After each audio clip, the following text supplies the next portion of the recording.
Hello everyone. आज हम बात करेंगे पार्ट थर्ड की, जो कि उत्तराखंड एलटी का लास्ट पार्ट है।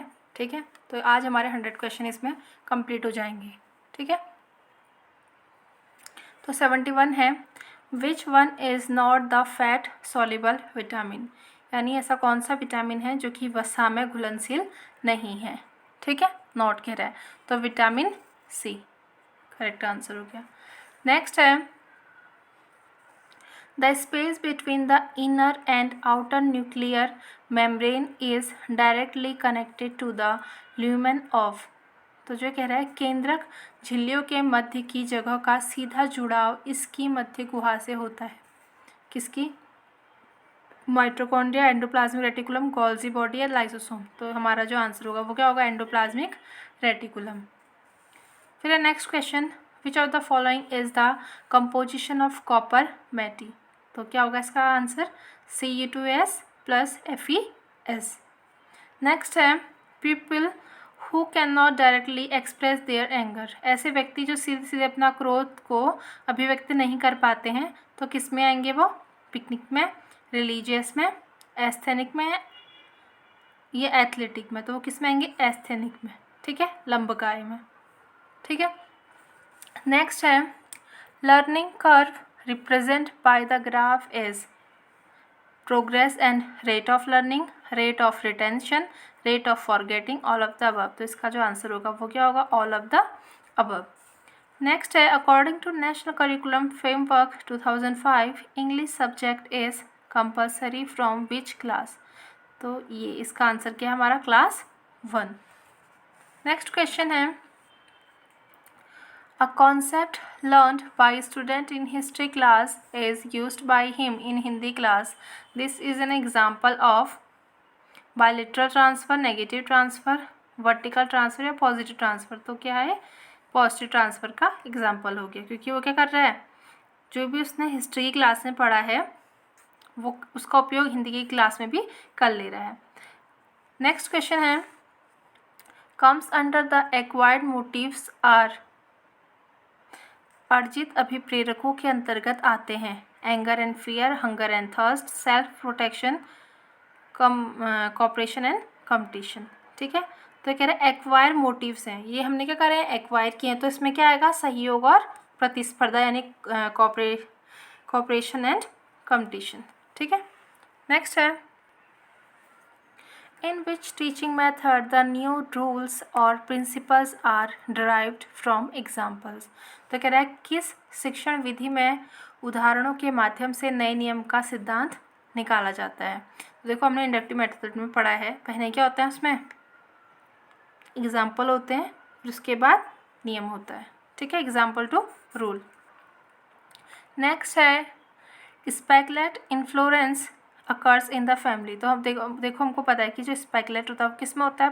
फैमिली पोएसी में, जिसे हम ग्रेमिनी भी कहते हैं। ठीक है, according to home communication is anything that convey meaning that carries message from one person to another. मतलब इसके अनुसार संप्रेषण हर उस वस्तु को कहते हैं जो कि उस संदेश का अर्थ व्यक्त करती है जिससे एक व्यक्ति से दूसरे व्यक्ति तक पहुंचाया जाता है। तो इसका एग्जाम्पल, तो मतलब इसका जो करेक्ट आंसर होगा वो क्या होगा? बुकर। तो किसने कहा था ऐसा? ब्रूकर ने। नेक्स्ट है, which is the first source in the phase of motivation. देखो मोटिवेशन का अगर हम पढ़ेंगे तो उसमें सबसे पहली चीज़ क्या होती है? आवश्यकता होनी चाहिए, आपको नीड होनी चाहिए। ठीक है, तो फर्स्ट क्या हो जाएगा इसमें? नीड। टेंडन कनेक्ट, तो टेंडन किसे जोड़ता है? मसल टू बोन, मसल को बोन से जोड़ता है। नेक्स्ट है हमारा, चिलगोजा is obtained from seeds of. ठीक है, तो कह रहा है चिलगोजा जो है वो किससे मिलता है? पाइनस ग्रेडियाना से। ठीक है, नेक्स्ट है, trypanosoma gambiense lives in human body in. तो कह रहा है जो ट्रिपैनोसोमा गैम्बियस है मानव शरीर में पाया जाता है। कहाँ पाया जाता है? स्पाइनल फ्लूइड और ब्लड में, यानी रीढ़, द्रव्य और रक्त में। ठीक है, नेक्स्ट है, aim of environmental protection act 1986 is to protect and improve the quality of our environment. क्योंकि क्या है? एम पूछ रहा है इन्वायरमेंटल प्रोटेक्शन एक्ट का, तो क्या होगा, प्रोटेक्ट और इम्प्रूव करना जो क्वालिटी है हमारी इन्वायरमेंट की उसको, ठीक है। तो फर्स्ट ऑप्शन सही है। नेक्स्ट है क्वेश्चन 87, इसमें कह रहा है type of individual test is army alpha test, Wechsler Bellevue परीक्षा test, Kuhlmann Anderson intelligent test या आर्मी बीटा टेस्ट। तो इसमें अगर हम व्यक्तिगत की बात करें, इंडिविजुअल की, तो इसका आंसर क्या होगा, वेस्टर बेलव्यू टेस्ट, ठीक है। नेक्स्ट है स्पाइरुलिना इज, तो देखो तो स्पाइरुलिना क्या है, एक सिंगल सेल प्रोटीन है, तो option C is a correct answer. Next है which alkene on ozonolysis give CH3 COCH3 and SCHO, तो ये A is a correct answer. Next है decreasing order of the stability of oxy anions, तो ClO4 जो सी वाला option है ये सही है, ठीक है। नेक्स्ट है in which plan school is considered as children home, ठीक है। तो इसमें कह रहा है कि किस योजना में स्कूल को बाल गृह समझा गया है, मॉरिसन प्लान में, विनेटेका प्लान में, डाल्टन प्लान में या कॉन्ट्रैक्ट प्लान में। तो उसका एग्जाम जो करेक्ट आंसर है वो है डाल्टन प्लान में, ठीक है।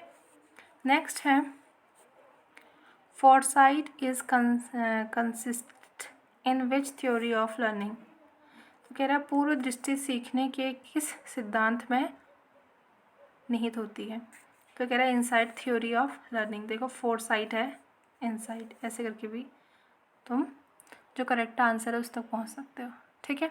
नेक्स्ट है इन NaCl crystal each Cl negative ion is surrounded by 6 Na positive ion. Next question है फर्स्ट एंटीबायोटिक डिस्कवर्ड इन, तो जो फर्स्ट एंटीबायोटिक थी उसे कब खोजा गया था, तो एक खोजा गया था 1929 AD में, ठीक है। नेक्स्ट क्वेश्चन है consider the following statement regarding oxy acid of phosphorus, ठीक है। तो इसका करेक्ट आंसर है first and second are correct, ठीक है।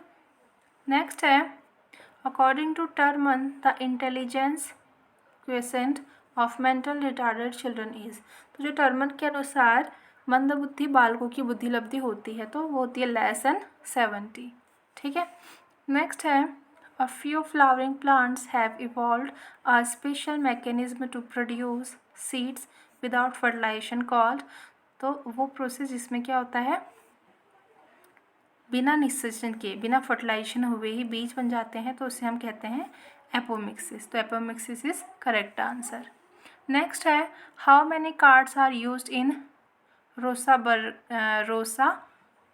इंक ब्लड टेस्ट, तो जो रोसा का शाही धब्बा परीक्षण में कितने कार्ड का उपयोग किया जाता है, तो वो होते हैं 10 कार्ड्स, तो C is a correct answer. फिर है freon 12 is used as a, तो जो फ्रीऑन है 12 उसका यूज़ कहाँ होता है, रेफ्रिजरेटर में होता है, ठीक है। लास्ट क्वेश्चन है 100 एलोपैथिक स्पीसीज आर, तो एलोपैथिक स्पीसीज यानी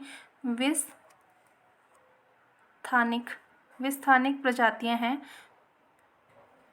वे प्रजातियां जो एक ही भौगोलिक क्षेत्र में पाई जाती है किंतु दूसरे क्षेत्र में भी पाई जा सकती हैं। नेक्स्ट है वे प्रजातियां जो एक ही भौगोलिक क्षेत्र में पाई जाती हैं।